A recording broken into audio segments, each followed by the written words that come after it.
நாட்டிலே நடக்குது. சரி சரி சரி. நீ பேசுறது நல்லா சரியான வார்த்தை கிடையாது. எரிகின்ற தீபத்திலே எண்ணெயை ஊற்றி தூண்டுகோலை இட்டு திரியை தூண்டு விடுகிற போவதை தூண்டு விடுகிறார். நீங்கள் எப்பேற்பட்ட பகை நடந்து கொண்டிருக்கிறது? ஐயோ எனக்கு ஒன்றும் தெரியாது. ஏமா நாகக்கண்ணை வெகு நாளாச்சு பார்த்துட்டு போறவங்க தவிர இவங்க யார் டிவோர்ஸ்ல இருந்து சொன்னேன்.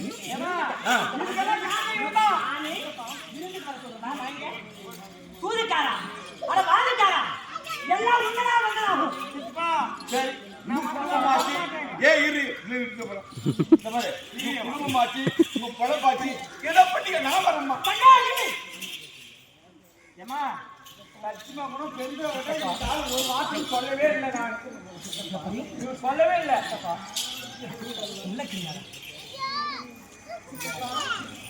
ஏய் பெண்களை பார்த்து சொல்லவே இல்லை.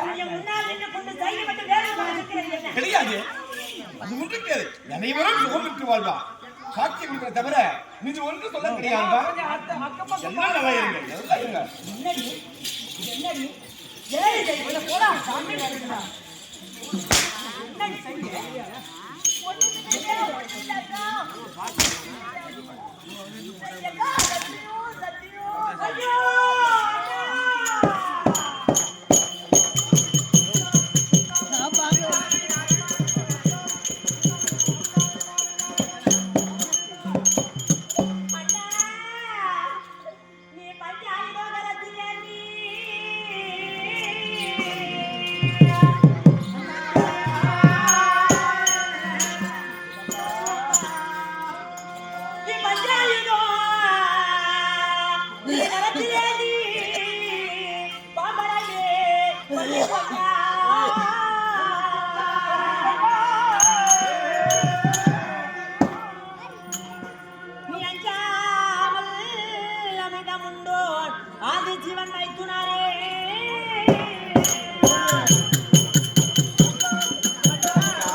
வேண்டிய மலர் பறித்து உன்னுடைய பாதமே வந்தனம் என்று வழிபாடு செய்திருக்கிறேன் அண்ணா. தங்கா உன்னுடைய பாதத்தால் படைத்தால் என்னென்று சுகமாய் வாழ்வாய். சுகமாய் வாழ்வதா? சரிமா. சரி.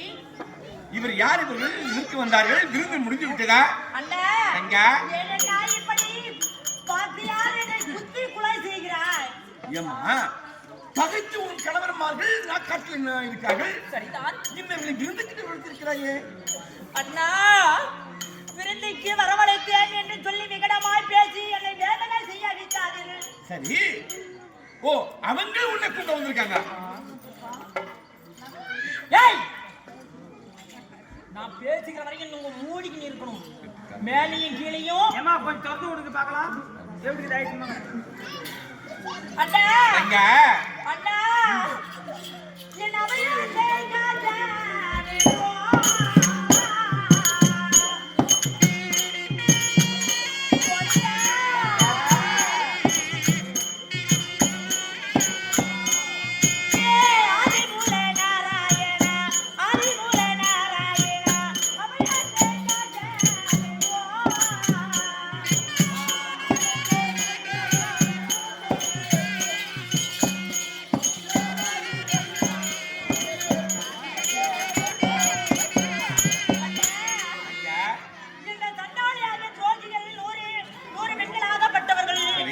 முகத்தை மூடிக்கொண்டு எங்களுடைய அபயத்தை காருங்கள், எங்களுடைய அபயத்தை காருங்கள் என்று சொல்லி சரி என்னிடத்தில் சத்தியம் பெற்று விட்டார்களே அண்ணா.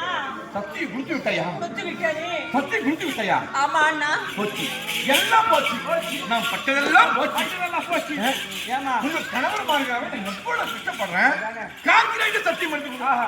ஏமா சத்தி கொடுத்தா நான் எவ்வளவு கஷ்டப்படுறோம். உனக்கு நல்லா இருக்கா? ஏமா அண்ணா, நான் என்ன செய்வது? அவர் யார் என்று அறியாமல் கொடுத்தேன். சரி, அவர் முகத்தை மூடிக்கொண்டு வந்தார்கள், அழுது கொண்டே வந்தார்கள். என் பாதத்தை பிடித்து எங்களுடைய அபயத்தை காருங்கள் காருங்கள் என்று சொல்லி சரிம்மா அழுந்து புலம்பினார்கள். ஆ. பாரும் என்னை போல அவர்களும் பெண்கள் தானே. சரி. அப்படி என்று நான் பாராபட்சம் பார்த்து ஆஹா. அவருடைய அபயத்தை காக்கிறேன் என்று சத்தியம் செய்து விட்டேனே அண்ணா. ஆமா நீ ஒரு வேலை முடிஞ்சிரும் நான் பார்த்தோம். நான் சுலபமா முடிச்சுன்னு வேலை பார்த்தேன். முடிஞ்சிரும். கணவரை மாற காப்பாற்று. அதான் என்னம்மா நீ? சரி விடு. சரிம்மா வாங்க. எதுக்கு வந்தீங்க? என்ன விஷயம்? என்னம்மா இது? இங்க ஞாபகம் ஏன் வந்தீங்க? ஓ சரி சரி சரி. இது என்ன நடந்து சொல்லுப்பா. சரி சரிம்மா. தர்மபுரத்துக்கு சென்றார்கள்.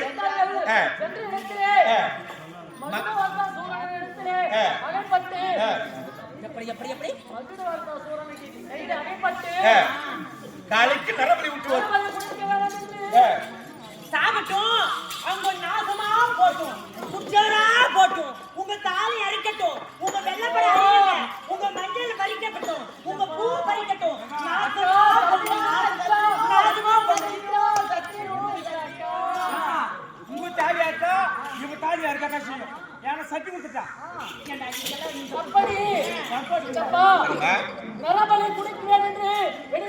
சரிம்மா விடுமா, காப்பாத்துறேன். பாப்பா சத்தியம் பண்ணி கொடுத்தியா?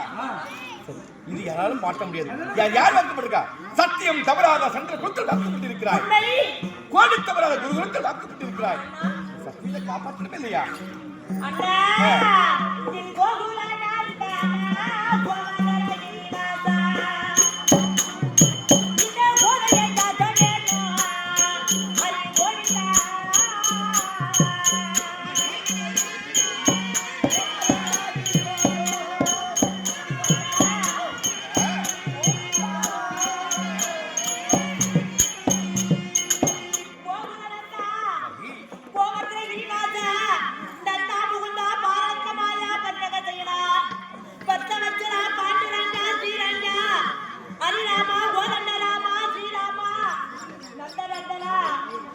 இந்த கோதையாளுடைய குறையை நீங்கள் தான் தாழ்த்த வேண்டும் என் நாராயணா. சரி, இதுக்கு வழிநாடு நீங்க அதே சேர்த்து சத்தியம் பண்ணி கொடுத்து விட்டாங்க. எப்படி சத்தியத்தை காப்பாற்ற வேண்டும்? அதுக்கு ஒரே வழி. என்ன வழி? உன்னாலும் ஆகாது. அதனை காப்பாற்றினால் காப்பாற்றினால் வேண்டும். ஏனென்றால் அந்த ராஜ்யசபையில் கணவன்மார்கள் 5 பேரும் 5 விதமான சபதம் கூறியிருக்கார். அந்த சபதம் நிறைவேறும் என்றால் துரியோதனாகப்பட்டவர் உயிர் பிழைக்க வேண்டும். அதனாலே நான் கேட்கிறது அப்படிதான் ஆகலாமா? இதற்கு உபாயம் என்ன அண்ணா? அதுக்கு உபாயம் என்ன? உன் மகனால் மட்டும்தான் முடியும். அண்ணா இது என்ன புதுமையான வார்த்தை? ஏமா என் மகனாகப்பட்ட அரவப்பாலன் சின்ன சிறு குழந்தை. ஆமா நான் 8 நாளில் பிறந்து 4 நாளாகிறது. நான் எப்பொழுது தொட்டிலே போட்டு வைத்தேனோ அந்நாளில் வரையே தொட்டிலே தான் உறங்கிக் கொண்டிருக்கிறான். தொட்டிலே ஒரு நாள் கூட பசி என்று அழுவது கிடையாது, அம்மா என்று சொல்லி அழைப்பது கிடையாது. அப்பேற்பட்ட சின்ன சிறு குழந்தை எப்படி என்ன என்னுடைய குறையை தீர்ப்பான்? ஏய், அந்த அரவா மாலாகப்பட்ட என்ன செய்ய தெரியுமா? இந்த நாகக்கண்ணியாகப்பட்டவள் பிரசவ மோசம் இருந்தாள். அப்போது என்ன செய்தாள்? அண்ணா கீத உபதேசத்தை சொல்லுங்கள் அப்படி சொன்னார். நான் என்ன செய்தேன்? என்னுடைய கீத உபதேசத்தை நாகக்கண்ணிக்கு சொல்லிக் கொண்டிருந்தேன். முதல் வார்த்தையை மட்டும்தான் இவ கேட்டான். மற்றதெல்லாம் முதல் வார்த்தையை நம்ம உறங்கி விட்டாங்க. நான் சொல்ல சொல்ல சொல்ல சொல்ல எல்லாத்தையும் அறிந்திருந்தான். ஓன்ற சத்தம் மட்டும் தான் இருந்தது. எங்கிருந்து பார்த்தால் இவருடைய வயிற்றுக்குள்ள இருந்து. ஆமா, நான் என்ன செய்தேன்? இவனை விடக்கூடாது அப்ப இன்று என் நாகக்கண்டிக்கு பிரசவம் பார்ப்பதே நானே வந்தேன். ஆமா ஆமா, இப்படி வரல, இந்த அம்மா மாதிரி ஊட்ட மாற்றி கொண்டு வந்தேன். சரியா? ஆமா, எங்க உட்கார்ந்துருந்த? அந்த தங்கச்சி கால் சந்திர உட்கார்ந்துருந்த. எதை பார்த்து? ஏய், மதிக்க அது கிடையாது. அரவான் வந்தால் கருத்தா இருக்கணும். எப்படி இருந்தாலும் நான் குறிக்க ஏண்டா என்ன அப்படி போகுது? ஆனா அரவான் வெளிப்பட்டு வந்தால் அவன் அறுக்கணும் அப்படி கத்தியோட இருக்கிற. ஆனால் இதை ஞானத்தால் அறிந்தார். அரவான் வயிற்றுக்குள்ள இருந்து ஞானத்தால் அறிந்து விட்டார். ஒரு குழந்தை பிறக்க வேண்டும் என்றால் முதல் வகை என்ன வரும்? கலவரம். இது அறிந்த அரவான் கப்டன் வயிற்றுக்குள்ள ரிமிட் எடுத்தார். முதல் பாகமா காலை விட்டு என் மார்பில உடைச்சு ஒரே உதை அப்படியே மல்லாக்க விழுந்த. எங்க போயிருக்கா?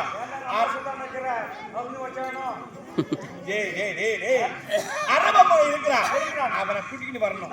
இதுதான் இது ஏற்பாடு. பாரதம் நடக்க போகிறது. அவனுக்கு முதல் பலி வைக்க போகிற அவனை வர வைக்கிறதா இந்த ஏற்பாடு. சரியா?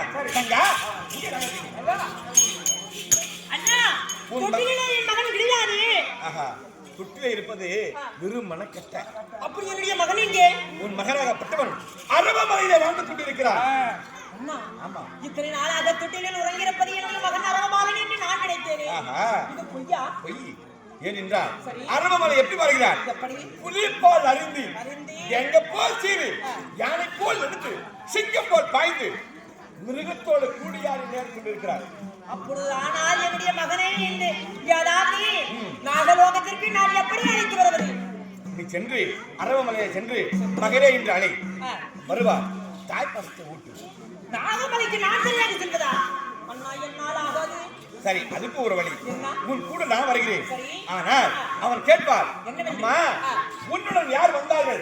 அப்ப கேட்ட உடனே என்ன என்று வந்தவரே எதுவும் செய்ய மாட்டேன் அப்படின்னு சக்தி வாங்க. அப்புறம் நான் வருகிறேன். அப்படியா? உன்னுடைய சித்தப்படியே நான் சென்று வருகிறேன். இப்ப அரவமலை போலாமா? போகலாம். இந்த அரவமலை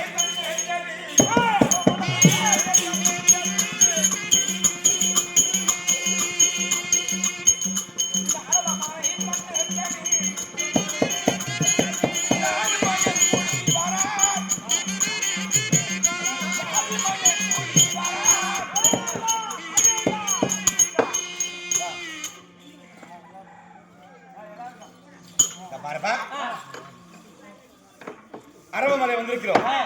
அதோ தெரிஞ்ச வார்த்தையா? அதுதான் அரவமலை. சரியா? நான் இவ்விடத்தில் இருக்கிறேன். நீ என்ன செய்கிறாய்? ஓசையிட்டும் மகனே அரவா அப்படின்னு என் மகனே அரவபாலா.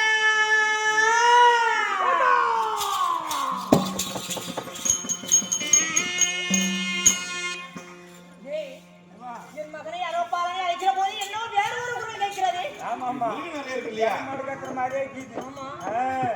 மறுபடியும் அழைத்து பார்த்தோம். என் மகனே